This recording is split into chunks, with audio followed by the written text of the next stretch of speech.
What's up, you guys? It's 2Bricks, and I'm back with the next update of my new Ultimate Playset Scale Millennium Falcon.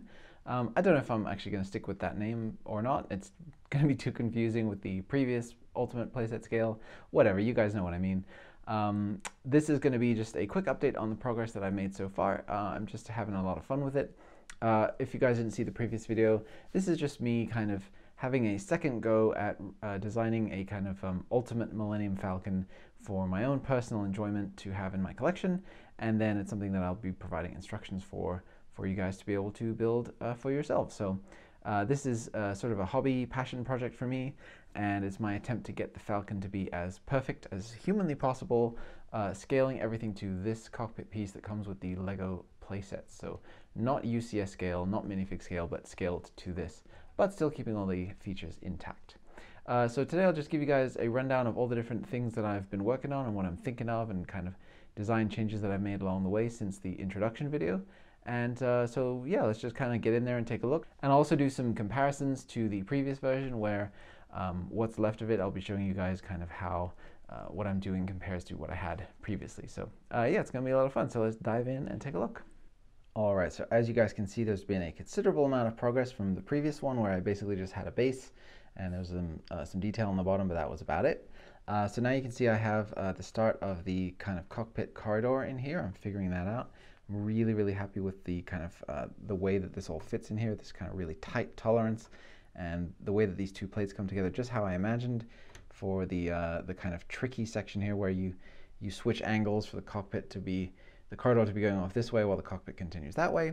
So I'm really happy with how all that's going so far. It's only secured on the one side right now. I'm going to try to look for different ways to attach this so that it's not free to just flex, obviously. What I may end up doing is just kind of creating something in here that fills the space and just kind of wedges it in place so that it just doesn't have anywhere to go. That might be what I end up doing for this, but yeah, we'll see. But really happy with that so far, so that's cool. And then you can see here we have the kind of the foundation here for the corridor at the right angle, using those new wedge plates that we have. That's kind of you know, laying out the space for where the sides of the corridor will go. And I'm just trying out some designs here for the inner kind of the corridor look there, to get some variation across the walls here, and not just make it all be anti-studs. So that's an interesting thing. Also, last week I had mentioned how I wanted to create a working mechanical docking ring, or sorry, not docking ring. This is the docking ring. The mechanical boarding ramp under here for the folks to enter into the Falcon. And I kind of laid out how I was thinking about doing that, with a toothed piece that was kind of facing up, and then some pistons and everything that were attached under here. And I've fleshed all that out. Now you can see this whole side is kind of built up now, and this is all working. And so this little guy up here controls now the opening of the ramp. So I am thrilled with how that came out. I think that's just absolutely perfect. That's exactly what I was hoping for from this. And it gets a little stiff at the end, but you just have to like twist it. Oh, come on. It gets a little stubborn sometimes. But yeah, it's just relying on this really tiny, there you go, really tiny piece of greebling up here, because I wanted to disguise, you know, kind of bury the actuator. But I'll show you guys. If you just twist it like 2.5 times, that lowers and raises the boarding ramp. So really happy with that. And I think just the ability not only to do that, but to actually just pull it as well and have it just be able to come down freehand is really cool. So that's something that I'm super thrilled with. And I think, you know, that's kind of an action feature that is even lacking on many of Lego's biggest models. It's just those simple working features like that. And I'll flip it around and I'll show you the kind of gearing on the other side of how that's achieved. All right, so from this side here, you can just see, sorry, it's dark down in there, but there we go. Let there be light. So it's just, it's a fairly simple mechanism here, where, you know, this extends down into here, and then this gear changes directions and ends up ultimately powering this gear right here, which is the one that works against the toothed piece, and that just all works out really nicely. So I'm super happy with all of that. And then you can see here from the other side here the look of that corridor, how it's just sitting at the exact right angle. Again, this part right here where it's actually attached is in the right place, but I'm trying to figure out nicer ways to get that to sit in there more kind of I don't know, just more how I want it really, without kind of any bulky attachment pieces here. I want this to be as smooth and seamless as possible, because this corridor comes down into the main kind of circular corridor, which will be right here. And everything else, as far as like the ramp and everything, is lining up just how I want it to. So I want to make sure that I kind of make all of this work really nicely. So I'm also starting to flesh out the interiors here. So I'm experimenting with space and things like that, but I'm going to wait until I flip it back over to show you guys. But while I have it here, you can see the kind of half donut couch has taken shape. I don't have the dejack table in place yet because I actually misplaced that piece. I got to go track it down. I don't know where I put it, but it's like it's a printed shield piece that I'll be using for that. I have Han Solo's swivel navigation chair in here, which is the same design as the navigation chairs up in the cockpit, which I actually was looking at reference footage and stuff. It looks like they're basically the same chair design, so I just went ahead and mirrored that build, and it's just sitting on a single stud right there, so it can freely move around. I'm also experimenting with all the placement of the floor, the tiles, and the different pieces here, whether I want to have more or less studs, if I want to have, where everything's going to go. So that's that. And then I have some really, really accurate piping detail in here against the walls and on this side as well, which is really super accurate to the movie. But like I said, I'll show that to you guys in a minute when I go back around to the other side. But for right now, you can see down in here, the view is starting to take shape for the gunner's station. So this would be the targeting screen where, the gunner is going to be firing, and it kind of has that recognizable hexagonal shape or octagonal shape, I think, to this this kind of corridor that goes up and down here. So starting to figure all of that out, getting the kind of placement for the rough kind of shape for the walls in here. Again, everything is temporary, so take it all with a grain of salt, but this is kind of where I'm at right now. And I have a ladder up against the wall here, which will be the access ladder to go up and down to the two gunner stations. Right here I have a smuggling compartment that I've installed. It's not big enough to fit a minifigure, but it has a piece of Imperial cargo, and then you would just take the lid off of that, and then you could seat that back down in there, and you can just put the lid on it, and it attaches to the top of the crate. So I think that works out really nicely. And then back here I also am putting in an area that's going to be representative of the escape pods, and this can actually fit a minifigure down in here if you're careful about it. And so that was the idea for that. There's actually a little bit of a different look to the escape pods in when we actually see one fired off in The Last Jedi. And I'm hoping that I can add an area over here where there's just kind of blank cargo space in this side. I want to actually put one of the escape pods kind of above ground, like how it's shown in that movie. And it's sort of a coffin looking thing that you can get into, and it shoots out the kind of back bottom section of the ship here. So yeah, I'm going to try to work that into the design. I think that's a really cool thing. And yeah, so on the other side I just have this docking ring that's not finished being built yet, but it's kind of mirroring what's going on the other side there in terms of detail and whatnot. I'm starting to also figure out what I'm going to do for attaching side panels and things to begin to think about the outer ring and the outer edge of the ship. So just super duper quick in here, just some experimenting with different attachment techniques for that. So that's something. And then coming back over around to this side, it gives you a little bit of a better look at my wounded Chewbacca, which I just, this is obviously an homage to The Force Awakens, where Chewbacca gets shot in the arm. And I just took a piece of spare white sticker sheet here, and I cut a strip for his bandage. I think it's simple but effective. And so now I have a Force Awakens era Chewie. And so he can actually sit down in this little bed over here, which I'll show you guys in a second. But I actually designed the floor to have these little maintenance pits in it. And I kind of disguised some of this this work in here where I need the Technic structure to plug into the, sorry about the focus there. I need some of the Technic structure to plug into the ship in a very kind of bulky way here and here. So I wanted to kind of disguise some of that with cargo and things that are on top. And then I figured that would be a good way also to hide the training bowl. And I got that idea from rewatching The Force Awakens, where Finn is looking through all the boxes and stuff, and he's trying to find stuff to treat Chewie with.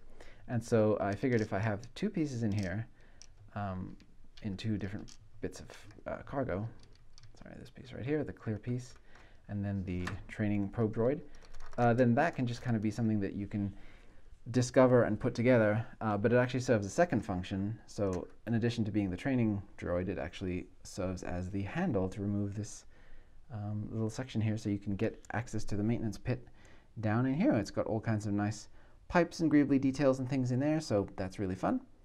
So I'm really happy with all of that. I just have the two maintenance pits represented here as, you know, it was a single door, but the light gray sections would each be an individual door on the full-size Falcon. Obviously not able to achieve that on here. And here you can see a quick look at these pipes. Like I was saying, very accurate in terms of the placement of the stripes and the kind of the angled struts that go up in between each of those back there. And then the computer here, I kind of styled this on the real thing, kind of tried to call out some of the details. Like there's this weird goggles thing that Han Solo can look down into for some kind of purpose. I don't know what exactly that would be. So yeah, just really trying to be super duper faithful to the placement of everything, especially for this room, because this is like the most recognizable room in, you know, the whole Millennium Falcon.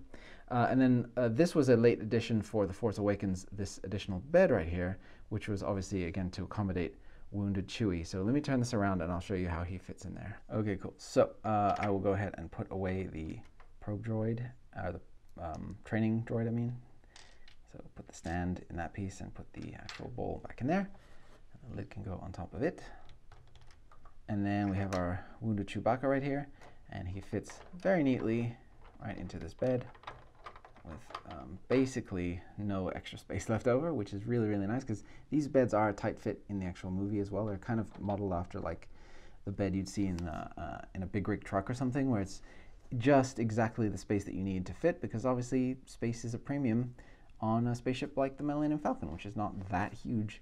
You can see the start of kind of figuring out these arched, rounded doorways here as well, which I think is really cool.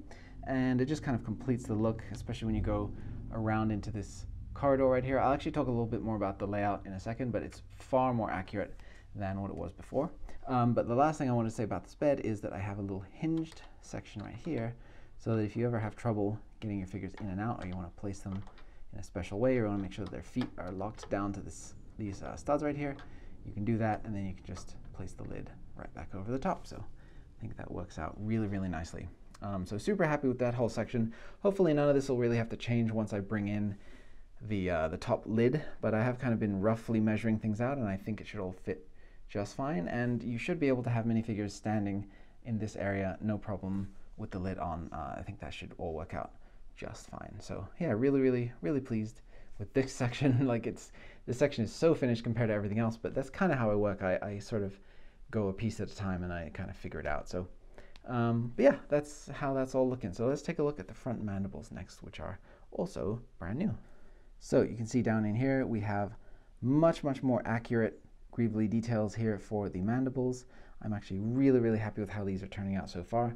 These new maintenance pits here have allowed, with the the bigger circumference, it's allowed a lot more detail and stuff in there, which I really like, and super accurate detail again with this little grated thing right here, and then this slope section right here, and then the pipe coming out of the inside of the tube. So really pleased with all of that. I think it's looking fantastic.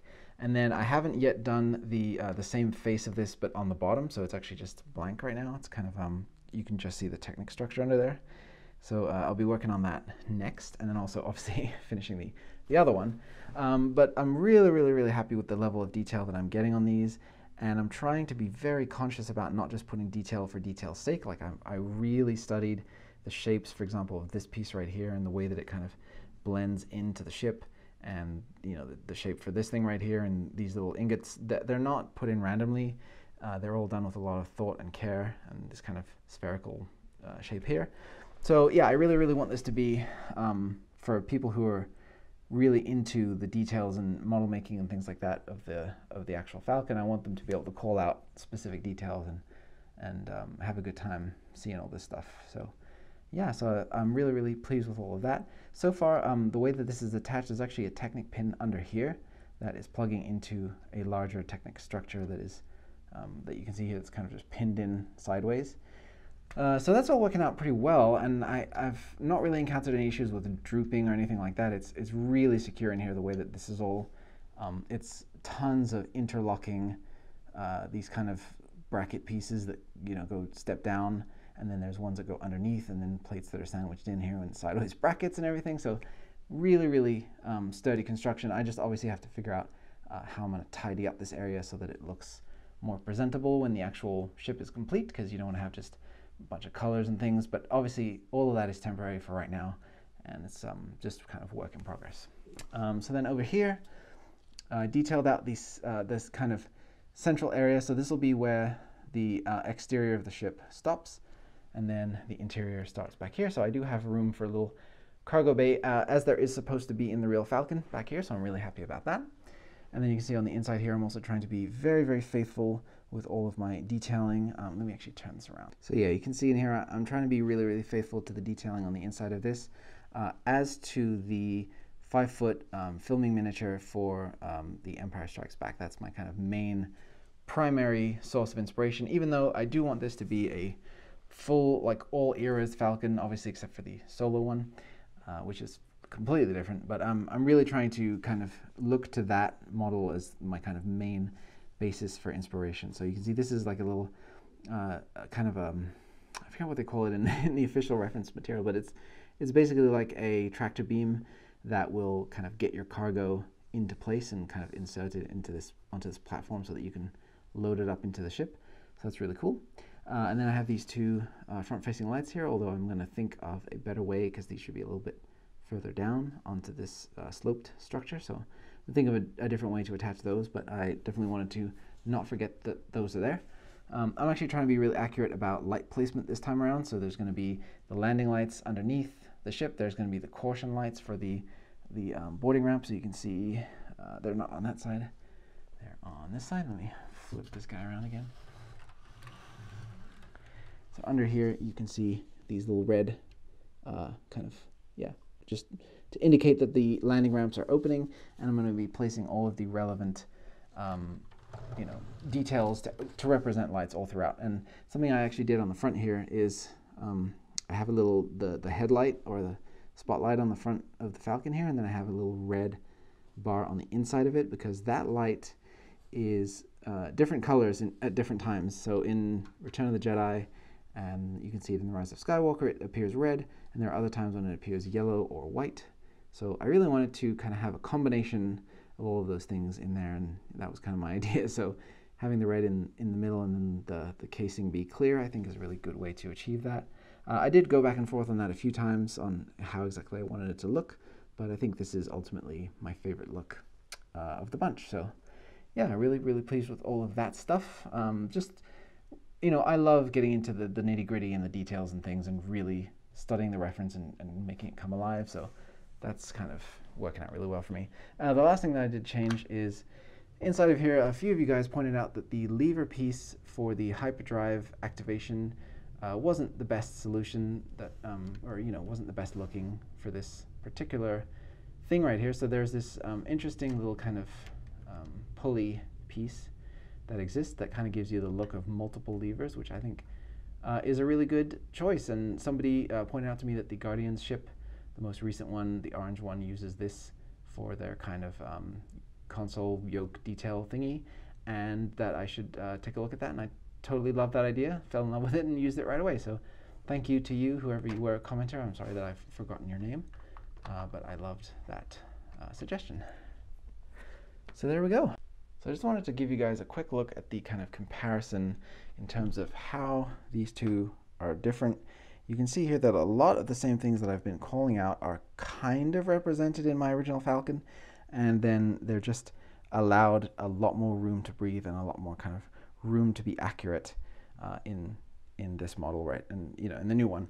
And something that I'm really, really happy with so far is just the amount of accuracy I've been able to bring to the layout. Like, for example, this door right here leading to a small corridor that comes off to this larger corridor, which will then come back and then join up with the kind of 3/4 ring around here. And I'm really being conscious to try to get the layout of the interior to be as close to the actual thing as humanly possible. I am running into some space issues right over here in terms of making all of this line up, like where this corridor is going to meet, how it's going to link up with that round corridor and all that stuff through here.